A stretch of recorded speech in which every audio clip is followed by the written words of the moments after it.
हम सब सदियों से राम को बार तलाश रहे हैं। मंदिरों की दीवारों में, शास्त्रों के पन्नों में या त्रेता युग के इतिहास में हमें लगता है कि राम कोई ऐसे महापुरुष थे जो एक खास काल में आए और चले गए।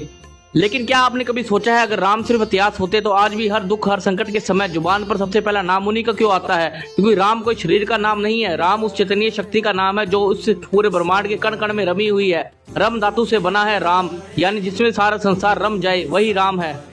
जब तुलसीदास ने लिखा कि सिया राम सब जग जाने, तो उन्होंने सिर्फ एक बात नहीं कही, एक बहुत बड़ा रहस्य खोल दिया। अयोध्या क्या है? अयोध्या वह नगर है जिस पर कोई युद्ध न जीत सके, और तुम्हारे भीतर की अयोध्या तुम्हारा यह शरीर और तुम्हारा मन है। जिस दिन तुम्हारे भीतर का अहंकार, मोह और वासना रूपी रावण का नाश हो जाता है, तुम्हारे भीतर चेतना का वह सिंहासन सज जाता है जिसे हम राम राज्य कहते हैं।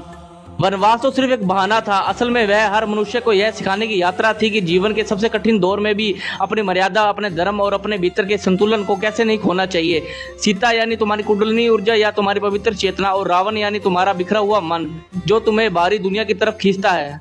इसलिए राम को बाहर ढूंढना बंद करो। जब तुम्हारा मन शांत हो, जब सांसों में ठहराव हो, और जब तुम बिना किसी स्वार्थ के प्रेम बांटना सीख जाओ, समझ लेना सरयू नदी तुम्हारे भीतर ही बह रही है और राम वहीं विराजमान है। जगदाता विश्व विधाता।